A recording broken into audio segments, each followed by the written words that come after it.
Put your shoulder to the wheel to supersize your business. Actually, this is an Alexa that I don't have set up, but you get the idea. It's round, looks like a wheel. I didn't have a wheel handy, so I used that to remind us that this is an idiom that's been around since 550 BC. It comes from Aesop's fables, and it means, of course, to respond to a problem or a situation or a challenge by applying yourself and making your best efforts to actually try to solve the problem on your own.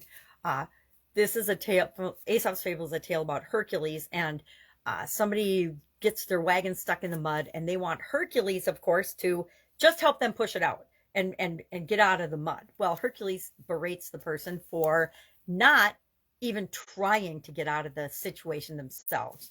And so that becomes the topic of this particular fable, which means put your shoulder to the wheel, meaning get down by the wheel and push. I mean, I remember pushing cars that were stuck in the snow and in the mud a lot of times in my lifetime, not so much anymore.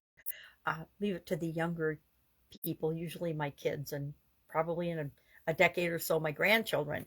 But right now, it means, and what does this mean to our business? What does it mean to put our shoulder to the wheel? We're talking about goal-related idioms, probably a lot this year, which ties into this year's annual challenge, Get Your Goals annual challenge, as well as growing and building and supersizing our business, right? I don't know very many people that have supersized their business or grown their business in a significant way that haven't had at least a vision in mind and then had checkpoints along the way, which are goals of how they were going to get there. And did how they were going to get there work out every time? No, that's why we have problems and challenges and situations that come up every day as we're building and growing our business that we need to deal with. Learned a long time ago that we can bitch and whine and complain and moan about the problem and about other things that are outside of our control, or we can focus on what we can do. We can focus on the possibilities and the solutions to whatever comes our way versus commiserating about the problem. Yep, this is what happened. Tell yourself the story in a factual, unemotional way, if at all possible, and get down, this is a situation, and then get from identifying what the situation, the problem, the setback, the challenge is, to brainstorming solutions to that problem as quickly as possible. The faster we make that switch and flip that from problem focus to solution focus, the faster we see the possibilities, implement the possibilities, and are on our way to our next problem or situation or challenge that is bound to come up as we're building and growing and supersizing our business. Why? Because that's life, and that's growing a business, and that is just how things work.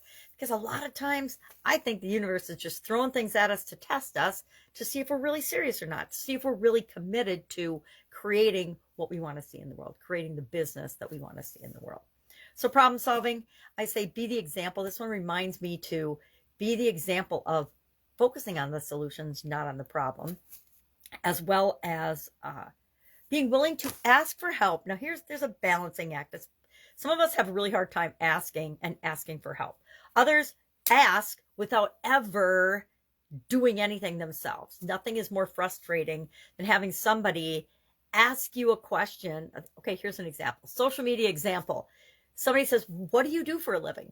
Well, I've got over 6,000 live videos online. So at least watch one or two of them so you get a clue before you ask me an open-ended question like, hi, how you doing today? What do you do for a living?